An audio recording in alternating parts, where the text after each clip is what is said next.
Hello students, कैसे हैं आप सब। मैं कविता आईसीटी वर्चुअल क्लासेस में आपका स्वागत करती हूं और उम्मीद करती हूं आप सभी अच्छे होंगे और स्वस्थ होंगे।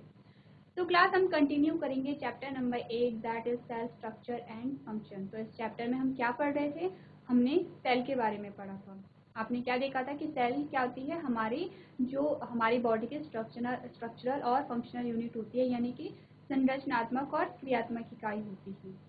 जिसमें कल हमने पढ़ा था types of organism on the basis of number of cell, यानी कि आपने क्या देखा था, जो ऑर्गेनिज्म थे उनके हमने अलग अलग प्रकार देखे थे, अलग अलग टाइप देखे थे, किसके बेसिस पे, नंबर ऑफ सेल, यानी कि सेल की संख्या के आधार पर हमने जीवों को अलग अलग भागों में विभाजित किया था। तो हमने क्या देखा, कोई जो ऑर्गेनिज्म थे उनमें सिर्फ एक ही सेल पाई जा रही थी, यानी कि सिंगल सेल था, सिर्फ एक ही सेल से क्या थी, उनकी पूरी बॉडी का फॉर्मेशन हुआ था। और कुछ ऐसे ऑर्गेनिज्म थे जिसमें बहुत सारी सेल पाई जा रही थी। तो हमारे पास दो प्रकार के ऑर्गेनिज्म आए थे। सबसे पहले आते हैं यूनिसेलुलर। अब यूनिसेलुलर में क्या होता है, ये जो ऑर्गेनिज्म थे इनमें सिर्फ एक ही सेल थी, यानी सिंगल सेल ऑर्गेनिज्म थे, एक कोशिकीय जीव हम इन्हें कहते हैं। और जितनी भी प्रोसेस होती है लाइफ की, सारी ही प्रोसेस क्या हो रही थी, सिंगल सेल में हो रही थी। जैसे कि हमने क्या देखा कि कौन सी प्रोसेस है, रिप्रोडक्शन हो गया, फीडिंग हो गया, डाइजेशन, एक्सक्रीशन क्या हो रहे थे, ये जो सारी ही प्रोसेस हो रही थी ये एक ही सेल में हो रही थी। इस प्रकार के ऑर्गेनिज्म को हमने क्या कहा था, हमने कहा था यूनिसेलुलर, यानी कि एक कोशिकीय जीव। इसमें हमारे पास क्या एग्जाम्पल आए थे, पैरामीशियम है, अमीबा है, बैक्टीरिया है और ईस्ट है। ये क्या थे, यूनिसेलुलर यानी एक कोशिकीय जीवों के हमारे पास एग्जाम्पल आए थे। सेकेंड जो हमारे पास टाइप आया था वो कौन सा आया था, मल्टी सेलुलर ऑर्गेनिज्म। अब मल्टी सेलुलर ऑर्गेनिज्म में हमने क्या देखा, इसमें जो ऑर्गेनिज्म थे, जो जीव थे, वो क्या थे, बहुत सारी सेल से मिलके बने थे, यानी कि दो या दो से अधिक सेल से मिलके बने थे। और इसमें क्या हुआ था, सेल से टिश्यू यानी ऊतकों का फॉर्मेशन हुआ और बहुत सारे ऊतकों से अंगों का निर्माण हुआ और बहुत सारे अंगों से क्या हुआ, पूरे शरीर का निर्माण हुआ। यहाँ पे एग्जाम्पल में हमारे पास क्या क्या आया, यहाँ पे प्लांट्स थे यानी पादप थे, डियर यानी कि एनिमल्स थे। जो पादप और जो जंतु होते हैं यहाँ पे इसके एग्जाम्पल हैं, यानी कि अगर आप ह्यूमन यानी मनुष्य का एग्जाम्पल देखेंगे तो मनुष्य भी क्या है, मल्टी सेलुलर ऑर्गेनिज्म है। ऊपर आपके पास क्या एग्जाम्पल आ रखे हैं, यह है यूनिसेलुलर ऑर्गेनिज्म, यानी कि एक कोशिकीय जीव। और ये क्या है, मल्टी सेलुलर ऑर्गेनिज्म, यानी कि बहुकोशिकीय जीव। तो ये क्या है, सेल के नंबर के आधार पर दो प्रकार के जीव आप याद रखेंगे, कौन कौन से, यूनिसेलुलर और मल्टी सेलुलर, जिसे हम क्या कहते हैं, एक कोशिकीय जीव कहते हैं और बहुकोशिकीय जीव कहते हैं। इसके बाद हमने क्या देखा था, सेल की शेप देखी थी और उसका साइज देखा था, यानी उसका आकार देखा था और उसकी आकृति देखी थी। आकृति यानी अलग अलग प्रकार की आकृति को हम देखेंगे, अलग अलग प्रकार की साइज को हम देखेंगे। तो अब हमारे पास जो हेडिंग आया है उसमें आप पढ़ेंगे सेल शेप एंड साइज, जिसमें हम पहले शेप की बात करेंगे। हम किसकी बात करेंगे, आकृति की बात करेंगे। आकृति में यानी आप देखेंगे अलग अलग प्रकार की जो सेल होती है उसकी जो आकृति होती है, शेप होती है, वो अलग अलग होती है। तो सबसे पहले हमारे पास क्या आई थी, स्किन सेल आई थी। अब स्किन सेल कौन होती है, जो हमारी त्वचा होती है, हमारी त्वचा किससे बनती है, स्किन सेल से बनी हुई होती है। किस प्रकार का आकार है, फ्लैट है। कैसी है, फ्लैट है यानी कि चपटी है। और इसका फंक्शन क्या है, तो ये क्या देखेंगे, आप पढ़ेंगे they are protective cover of the body, the shape helps them to cover a large area, यानी कि ये जो फ्लैट शेप है ये क्या करता है, लार्ज एरिया को कवर करता है और जो जर्म्स होते हैं, जो माइक्रोब्स होते हैं, यानी जो सूक्ष्म जीव होते हैं, उनकी एंट्री को रोकता है। सेकेंड जो हमारे पास सेल आई थी वो कौन आई थी, मसल सेल आई थी। मसल सेल्स कैसी होती है, इलोंगेटेड एंड थिन होती हैं, लंबी होती हैं और पतली होती हैं। फंक्शन क्या था इनका, हमने देखा था कि ये किसमें, आप देखेंगे muscle cells expand and contract their long and thin shape help them to do this. तो जो मसल सेल्स का जो फंक्शन था वो मूवमेंट में था। हमने देखा था हम जो भी मूवमेंट कर रहे हैं, मैं अपने हाथों का यहाँ पे मूवमेंट कर रही हूँ, कैसे कर रही हूँ, मसल सेल्स की हेल्प के द्वारा। मसल सेल्स क्या करते हैं, कॉन्ट्रैक्ट करते हैं, रिलैक्स करते हैं। कॉन्ट्रैक्ट यानी सिकुड़ना होता है, रिलैक्स यानी अपनी पोजीशन में वापस आना होता है। तो यहाँ पे क्या हो रहा है, कॉन्ट्रैक्शन हो रहा है और रिलैक्सेशन हो रहा है।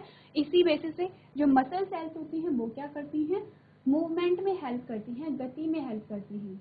याद रखना है आपको, कैसी है मसल सेल्स, इलोंगेटेड और थिन है, यानी कि लंबी है और पतली है। इमेज में अगर आपको दिखाया जाए कि यहाँ पे जो मसल सेल का डायग्राम ये वाला है, स्मूथ मसल्स, यहाँ पे क्या है, ये मसल सेल का आपको डायग्राम दिखाया गया है। कैसी है, लंबी है, इलोंगेटेड है, और कैसी है, थीन है, यानी कि पतली है। इसके बाद हमारे पास जो नेक्स्ट आया वो आया नर्व सेल। तो यहाँ पे क्या है, जो नर्व सेल होती हैं वो किस प्रकार की, इनका शेप यानी आकृति कैसी, वेरी लॉन्ग फाइब्रस होती है। जो नर्व सेल का जो साइज है वो कैसा है, बहुत लंबी होती है ये, और फंक्शन क्या होता है, मैसेज देते हैं ये हमारे ब्रेन यानी कि हमारे मस्तिष्क से हमारी बॉडी के अलग अलग अंगों को, अलग अलग ऑर्गन को क्या करते हैं, मैसेज पास कराते हैं।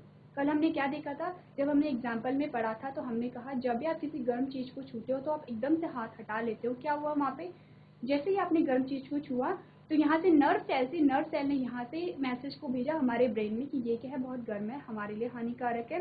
हमारे ब्रेन ने क्या किया, फिर से मैसेज भेजा कि आपको तुरंत वहाँ से हाथ हटाना है।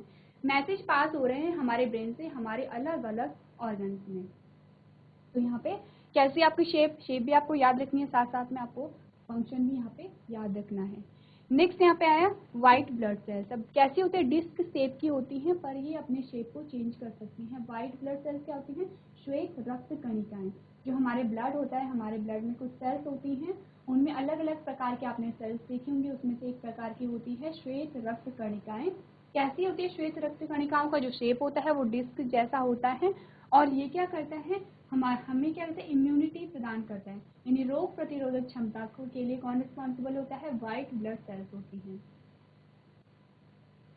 उसके बाद हमारे पास आया है अमीबा। एक है ऑर्गेनिज्म, लिविंग ऑर्गेनिज्म है। कैसा, unicellular organism with no defined shape, its pseudopodia helps it to move and feed. अब आपको क्या बताया गया है, अमीबा है, एक यूनिसेलुलर एक कोशिकीय जीव होता है। इसमें क्या होती है, इसमें अलग अलग ऑर्गन नहीं होते हैं, कुछ यहाँ पे क्या होते हैं, स्यूडोपोडिया होते हैं, और वो इस अमीबा को मूव कराने के लिए हेल्प कराते हैं। तो ये आपने क्या देखा, आपने देखा कि अलग अलग प्रकार की सेल हैं, अलग अलग प्रकार का उनका क्या है, स्ट्रक्चर है, और आपको इमेज में भी अलग अलग प्रकार की सेल्स दिखाई गई हैं।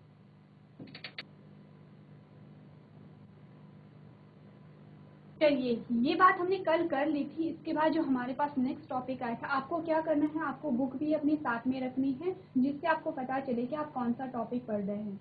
जो आपको नोट करने के लिए बोला जाएगा आप नोट भी करेंगे, अगर आपको डाउट आएगा तो आप डाउट भी अपने पूछेंगे, और आपको अगर क्वेश्चन पूछा जाएगा तो आप उसके आंसर भी करेंगे।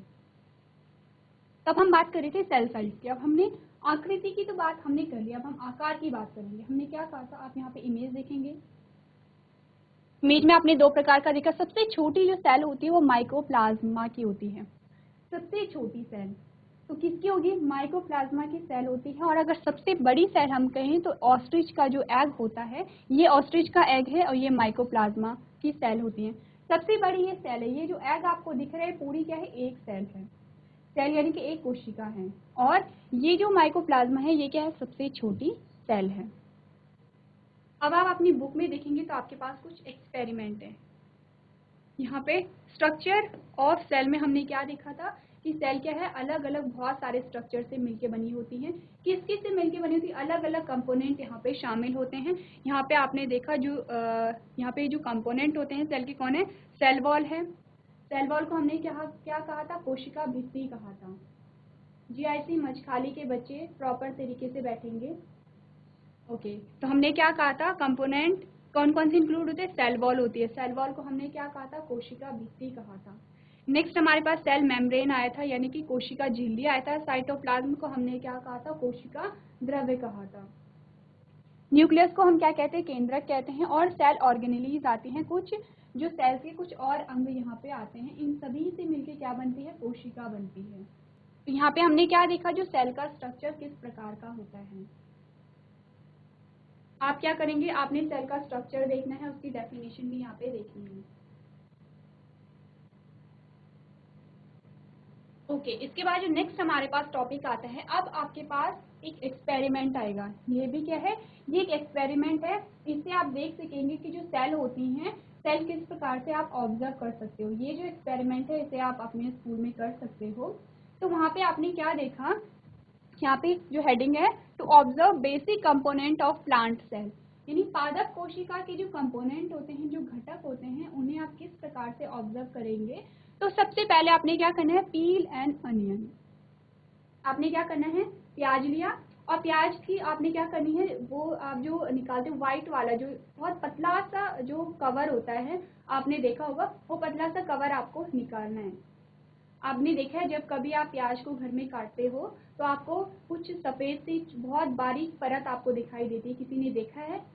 सफ़ेद कलर की होती है और बहुत महीन होती है। चलिए, आपने अगर नहीं देखा है तो आप घर जाके देख सकते हो। आपने प्याज का क्या करना है, प्याज को काटना है। जब आप प्याज के छिलके को अंदर की साइड देखेंगे, यानी कि ये क्या है, ये प्याज है, और इस साइड को अगर आप देखोगे तो आपको व्हाइट कलर की बहुत महीन परत दिखाई देगी। वो जो महीन परत है, इसे आपने क्या करना है, निकालना है। उसके बाद आपने सेकेंड स्टेप क्या करना है, place a small piece of the dry and thin onion peel in a drop of water on a glass slide. अब आपने क्या करना है, आपने सबसे पहले प्याज लिया, प्याज को आपने काटा, प्याज के अंदर की साइड मैंने आपको क्या बताया था, सफ़ेद कलर की बहुत महीन परत आपको दिखाई देगी। ये नॉर्मली आपके हाथ में आ जाती है, जब आप काटते हो तो नॉर्मली आ जाता है। तो आपने क्या किया, उस महीन परत को निकाला और उसे स्लाइड में रखा। कहाँ पे रखा उसने, ग्लास स्लाइड में। आप सभी ने स्लाइड देखी है?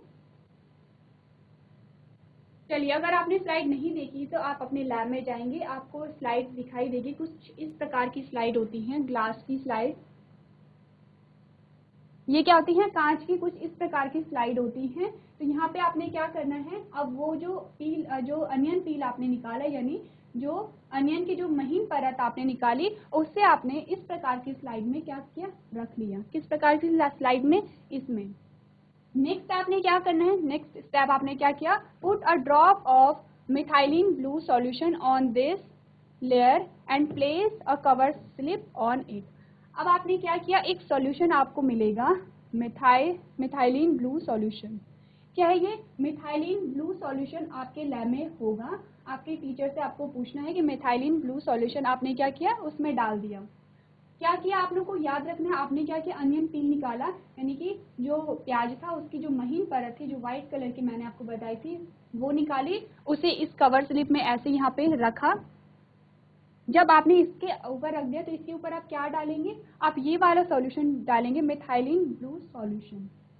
उसके अंदर आपने ड्रॉप में मिथाइलिन ब्लू सॉल्यूशन यहाँ पे डाला और इसके ऊपर आप कवर स्लिप रख देंगे। अब कवर स्लिप क्या होती है, जैसे कि आपने जब आप घर में खाना बनाते हो तो आपने कोई बर्तन रखा, उसके ऊपर एक ढक्कन रख दिया, उसी प्रकार से यहाँ पे क्या होता है, कवर स्लिप रखी जाती है इसे ढकने के लिए। यहाँ पे आपको एक चीज़ याद रखनी है, क्या याद रखना है, while ensuring that no air bubbles get trapped in the cover slip। अब आपको क्या याद रखना है कि यहाँ पे आपने कवर स्लिप जब रखी तो कवर स्लिप को रखते टाइम आपको ये याद रखना है कि कोई भी एयर बबल ना हो, जिसे हम क्या कहते हैं, बुलबुले कहते हैं। यानी कि आपने यहाँ पे कवर स्लिप जब रखी तो यहाँ पे कोई भी बुलबुला नहीं होना चाहिए, ये आपको याद रखना है। कैसे रखते हैं कवर स्लिप, यहाँ से पहले आप यहाँ पे टिकाएंगे आराम से और बहुत धीरे धीरे करके उसके ऊपर उसे कवर करेंगे।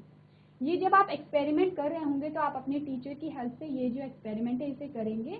उसके बाद आपने क्या किया, आपने कवर स्लिप भी लगा दी। अब आप क्या करेंगे, place the slide under the microscope. अब आप स्लाइड को सूक्ष्मदर्शी में देखेंगे। आपकी जो स्लाइड है पूरी तैयार हो चुकी है। क्या देखा हमने, हमने क्या किया, हमने प्याज लिया यानी अनियन लिया, अनियन की हमने जो अंदर साइड क्या होती है, बहुत महीन परत होती है, वाइटिश होता है, पूरा वाइट नहीं होता है, ये वाइटिश होता है, ट्रांसपेरेंट होता है। तो हमने क्या किया, उसे निकाला और उसे कवर स्लिप में यहाँ पे रख दिया। कवर स्लिप में उसके बाद आपने रखा तो फिर क्या करना है, आपने एक यहाँ पे जो मेथाइलिन ब्लू सॉल्यूशन है, मेथाइलिन ब्लू सॉल्यूशन को आपने इसके ऊपर डाल दिया, जो हमने जो अनियन पील निकाला है उसके ऊपर हमने डाल दिया।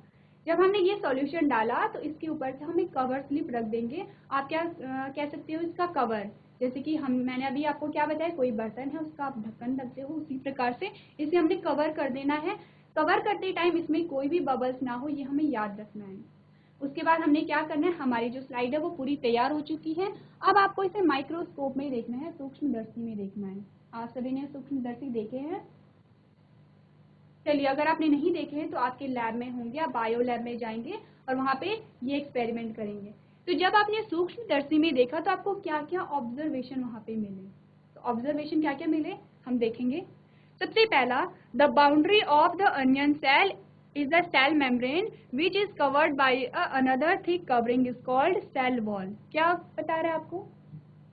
जब आप माइक्रोस्कोप में देखेंगे तो ऐसा स्ट्रक्चर आपको देखने को मिलेगा, ये वाला स्ट्रक्चर आपको देखने को मिलेगा। ये जो ब्लू कलर आ रहा है क्यों आ रहा है? क्योंकि हमने यहाँ पे एक सॉल्यूशन को ऐड किया है। तो यहाँ पे अब ये हमारे पास क्या है, सूक्ष्मदर्शी में आप इस प्रकार का डायग्राम देखेंगे। आपने क्या देखा, ये क्या है, ये सेल है, ये एक सेल है, ये दूसरी सेल है, ये तीसरी सेल है। इसी प्रकार से अलग अलग, यानी कि जो आप अलग अलग बॉक्सेस देख रहे हो, अलग अलग बॉक्स आपको दिखाई दे रहे हैं, ये क्या है, यहाँ पे अलग अलग सेल हैं। अब आपने सेल में सबसे पहले क्या देखा, एक बाहर की कवर देखी आपने, इसे हमने क्या कहा, सेल वॉल कहा, जिसे हम कोशिका भित्ति कहते हैं। सबसे बाहरी कवर आपने क्या देखा, जिसे आप यहाँ पे देख सकते हो, बाहरी कवर क्या है, सेल वॉल है, कोशिका भित्ति आपने देखी।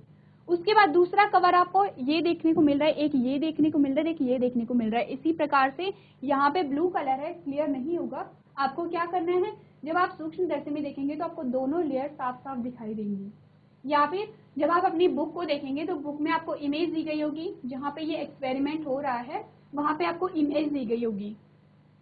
क्या किया आपने यहाँ पे कि सबसे बाहरी लेयर को हमने क्या कहा, सेल वॉल कहा, कोशिका भित्ति कहा। उसके बाद हमारे पास दूसरी लेयर आएगी, इसके बाद जो लेयर आती है उसे हम सेल मेम्ब्रेन कहते हैं, या प्लाज्मा मेम्ब्रेन कहते हैं, या कोशिका झिल्ली कहते हैं। पहला क्या आया, कोशिका भित्ति आई बाहर, उसके बाद क्या आया, कोशिका झिल्ली आई। उसके बाद हमने क्या देखा, अब आपको बीच में ये वाला जो स्ट्रक्चर दिख रहा है, ये गोल गोल सा स्ट्रक्चर जैसे यहाँ पे भी आपको दिख रहा है, इसे हमने न्यूक्लियस कहा या फिर केंद्रक कहा। ये जो गोल वाला स्ट्रक्चर आपको दिख रहा है, तो ये क्या आपको दिखाई दे रही है, ये बहुत सारी सेल है, सिर्फ एक सेल नहीं है, सिर्फ एक कोशिका नहीं है, ये क्या है, अलग अलग सेल है, ये अलग है, ये अलग है, ये अलग है, ये अलग है। तो हम क्या कर रहे हैं, एक सेल का पढ़ रहे हैं। एक सेल का जो स्ट्रक्चर होगा, जो संरचना होगी, सारी ही सेल की जो संरचना है उसी प्रकार से होगी। हर सेल में क्या होगी, कोशिका भित्ति होगी यानी सेल वॉल होगी, हर सेल में सेल मेम्ब्रेन होगी यानी कोशिका झिल्ली होगी, हर सेल में क्या होगा, न्यूक्लियस होगा यानी केंद्रक होगा। और अब यहाँ पे क्या होता है, कुछ लिक्विड होता है, तरल पदार्थ होता है, तरल पदार्थ होता है। तरल पदार्थ को हमने क्या कहा, साइटोप्लाज्म का, कोशिका द्रव कहा हमने। अब आपने क्या देखा, ये पूरी संरचना आपने देख ली है। इसी प्रकार की संरचना आप कहाँ पे देखेंगे, जब आप माइक्रोस्कोप में इसे देखेंगे। आपको ये जो एक्सपेरिमेंट है ये आपको करना है, तभी आपको ज़्यादा क्लियर होगा कि यहाँ पे कौन कौन से स्ट्रक्चर आपको देखने को मिले हैं। तो आप क्या करेंगे, आपने ये जो एक्सपेरिमेंट है इसे आपने क्या करना है, नोट करना है, टू द पॉइंट, पॉइंट को आपने नोट करना है। साथ ही हम इसका ऑब्जर्वेशन भी पहले पढ़ लेते हैं। तो आपने क्या किया, हमने क्या देखा, यहाँ पे सेल मेम्ब्रेन हमें मिली थी, हमें यहाँ पे सेल मेम्ब्रेन मिली थी, सेल वॉल भी हमें मिली थी। सेल वॉल को हम क्या कहते हैं, कोशिका भित्ति कहते हैं, इसे हम कोशिका झिल्ली कहते हैं। फिर आपने क्या देखा, the dense round body in the centre of the cell is called nucleus. अब सेल के सेंटर में हमें क्या मिला था, गोल सा स्ट्रक्चर मिला था, उसे हमने क्या कहा था, न्यूक्लियस कहा था। सेंटर यानी कि बीच में, मध्य में। उसके बाद हमने क्या देखा, the jelly like substance between the cell membrane and the nucleus is called the cytoplasm. अब ये क्या कह रहा है, यहाँ पे आप इमेज को देखेंगे, इसने इमेज में इसने क्या कहा कि ये जो सेल मेम्ब्रेन है यानी कि कोशिका झिल्ली और न्यूक्लियस के बीच में, यहाँ पे ये तो पूरा है, यहाँ पे पूरा ये जो सेल है यहाँ पे पूरा क्या है, एक जेली लाइक सब्सटेंस है। जेली लाइक सब्सटेंस कैसा होता है, जैम आप सबने खाया है, आप सबने जैम खाया है, तो जैम कैसा होता है, जेली जैसा होता है। जेली यानी बहुत गाढ़ा द्रव जो होता है, वो क्या होता है, यहाँ पे तैर रहा होगा, उसे हमने क्या कहा, साइटोप्लाज्म कहा। तो पहले आप ये जो एक्सपेरिमेंट है इसके पॉइंट को नोट करेंगे। उसके बाद आप क्या करेंगे, जो ऑब्जर्वेशन में आपने देखा वो भी आप नोट करेंगे, साथ में आपको इमेज भी बनानी है। आपको क्या करना है, यहाँ पे चित्र भी बनाना है कि कौन कौन सी जो कंपोनेंट है, कौन कौन से जो घटक है वो आपको यहाँ पे देखने को मिले। सारे बच्चे नोट करेंगे।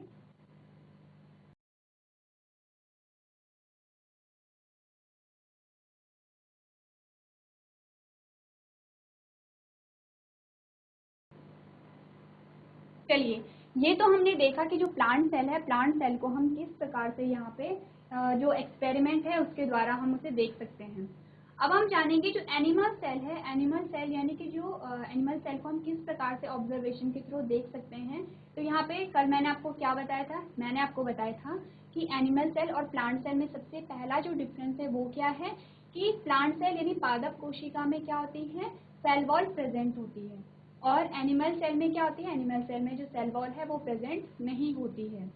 तब हम यही देखेंगे कि प्लांट सेल में तो हमने देख लिया कि सेल वॉल भी हमने देखी, सेल मेम्ब्रेन भी देखी, साइटोप्लाज्म भी देखा और न्यूक्लियस भी देखा। अब हम देखेंगे कि जो एनिमल सेल है, एनिमल सेल में कौन कौन से घटक देखने को मिलते हैं, यानी कौन कौन से क्या होते हैं जो कंपोनेंट है वो क्या क्या है। इसके बाद हमारे पास अब क्या आएगा, नेक्स्ट ऑब्जर्वेशन, नेक्स्ट हम एक्सपेरिमेंट देखेंगे, उसके ऑब्जर्वेशन को देखेंगे कि हमने वहाँ पे क्या क्या देखा। तो यहाँ पे नेक्स्ट जो हमारे पास हेडिंग आती है ये ऑब्जर्वेशन, आपने ऑब्जर्वेशन को भी नोट करना है। ऑब्जर्वेशन में क्या आपने नोट करना है कि आपने क्या क्या देखा। तो हमने क्या देखा, सिंपली हमने सबसे बाहरी जो कवर था वो सेल वॉल देखी, सबसे बाहर क्या था, सेल वॉल था, हमने सेल वॉल को देखा। सेल वॉल के बाद क्या था, सेल मेम्ब्रेन थी। उसके बाद हमने क्या देखा, सेल के मिड पार्ट में क्या था, एक जो राउंड स्ट्रक्चर था, जो गोल जो संरचना थी उसे हमने क्या कहा था, न्यूक्लियस कहा था। तो उसके बाद हमने क्या देखा कि सेल के अंदर एक द्रव था, कैसा द्रव था, जेली लाइक, जेली यानी कि बहुत गाढ़ा सा द्रव था, उसे हमने क्या कहा था, साइटोप्लाज्म कहा था। यही हमारा ऑब्जर्वेशन होगा। ऑब्जर्वेशन में क्या आएगा कि आपने क्या क्या यहाँ पे देखा, क्या क्या आपने नोट किया। तो इसके बाद हमारे पास नेक्स्ट क्या आएगा, नेक्स्ट हमारे पास जो अगला एक्सपेरिमेंट आता है उसमें क्या है, to observe the basic component of animal cell. हमारा जो एम है, हमारा जो मोटिव है वो क्या है, हमने यहाँ पे क्या करना है, basic component of animal cell, animal cell के हमें बेसिक कंपोनेंट को यहाँ पे देखना है।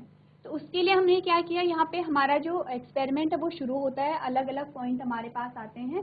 सबसे पहले हमने क्या करना है, आपने देखना है, scrap the inside of your cheek lightly with a clean toothpick. अब आपने क्या किया, एक टूथपिक लिया, जो क्या होता है, जो कैसा होना चाहिए, क्लीन होना चाहिए। उसे आपने जो आपका जो गाल था अंदर से स्क्रैच किया। क्यों स्क्रैच किया, क्योंकि आपको सेल निकालनी है, जो एनिमल सेल को हमने स्टडी करना है। तो हमने क्या किया, एक टूथपिक लिया, उसे अपने मुंह के अंदर डाला और हमारा जो गाल था, गाल को अंदर की साइड से स्क्रैच किया। जब स्क्रैच किया तो टूथपिक पे वहाँ पे कुछ सेल्स आ जाएंगे हमारे गाल की। नेक्स्ट हम क्या करेंगे, place it in a drop of water on a glass slide. अब हम सेम वैसे ही करेंगे, जो हमने टूथपिक से जो हमने स्क्रैच किया, जो सेल्स उस पर आई थी उसे हमने क्या किया, ग्लास स्लाइड पे रख दिया। ग्लास स्लाइड पे रखा और उसमें से छोटी सी क्या करी, वाटर ड्रॉप डाल दी, पानी की बूंद डाल दी, जिससे कि वो सेल्स है वो क्या होगी, समतल हो जाए। नेक्स्ट हमने क्या करना है, हमने किया, add a drop of iodine solution और a methylene blue solution and place a cover slip on it. अब हमने क्या किया कि उसमें क्या कर दिया हमने, या तो आयोडीन सॉल्यूशन को डालेंगे या फिर मिथाइलिन ब्लू सॉल्यूशन को, दोनों में से किसी एक सॉल्यूशन को हम क्या करेंगे, उसमें उस जो ग्लास स्लाइड थी उसके ऊपर डालेंगे और उसके ऊपर से फिर से हम कवर स्लिप रख देंगे, जैसे कि हमने पिछले एक्सपेरिमेंट में किया था। उसके बाद हम क्या करेंगे, place the slide under the microscope. क्या किया हमने अभी तक, हमने सबसे पहले हमें क्या करना है, हमारा जो एम है, हमारा जो उद्देश्य है वो क्या है, एनिमल सेल को स्टडी करना।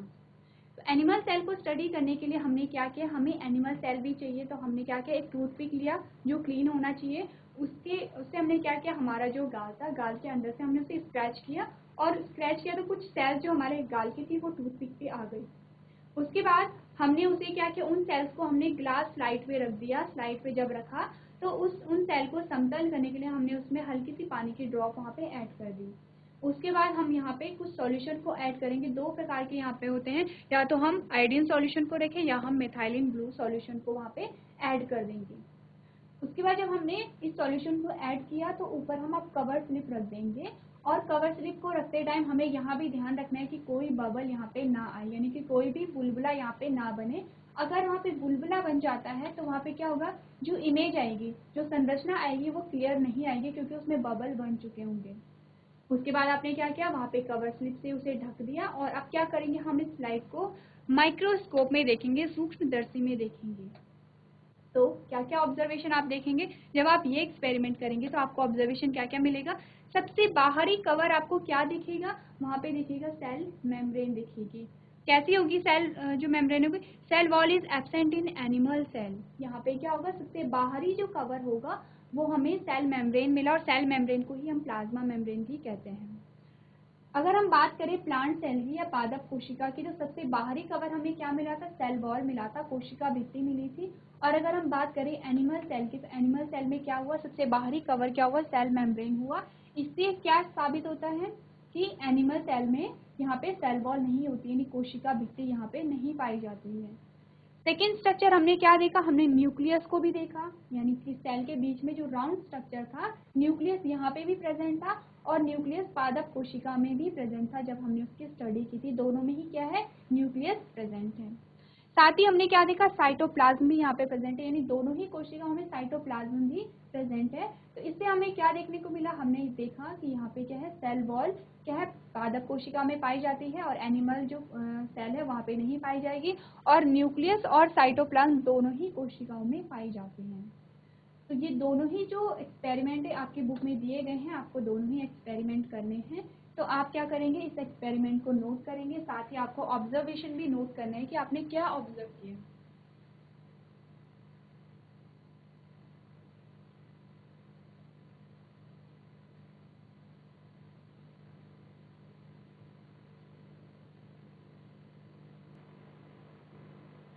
चलिए, अब हम जान गए हैं कि एनिमल सेल और प्लांट सेल में जो बेसिक डिफरेंस क्या है। हमने ये भी देख लिया है कि एनिमल सेल में कौन कौन से कंपोनेंट यानी कि कौन कौन से घटक पाए जाते हैं और प्लांट सेल में कौन कौन से घटक पाए जाते हैं।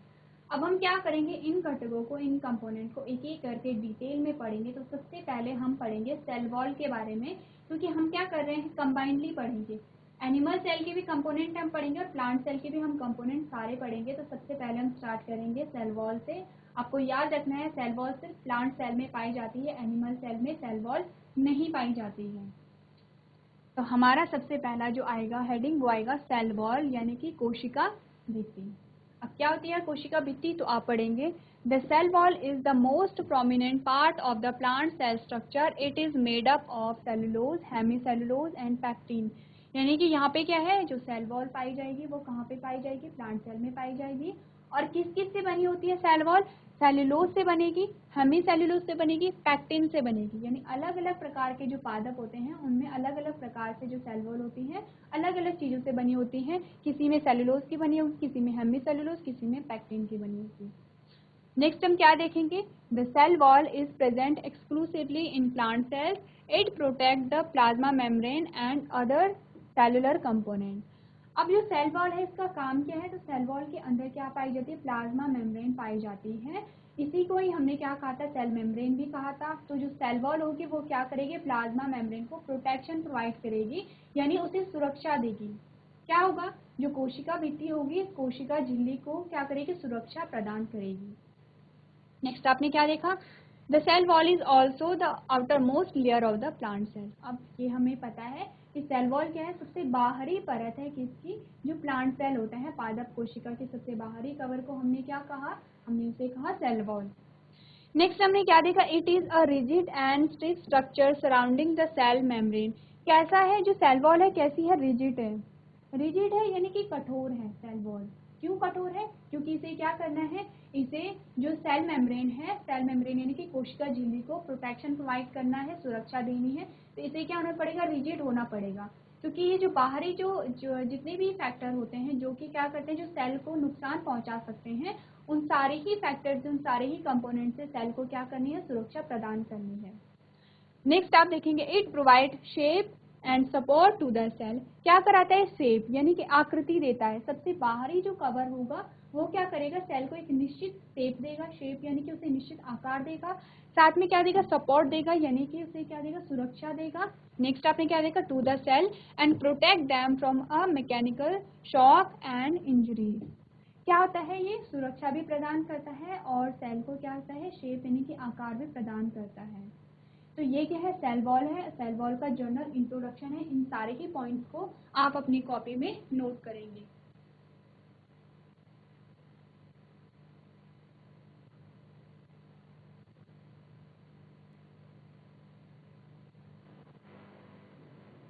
चलिए, तो आज हमने क्या पढ़ा, हमने दो एक्सपेरिमेंट पढ़े जिसमें हमने जाना प्लांट सेल किस प्रकार की दिखती है और एनिमल सेल किस प्रकार की दिखती है।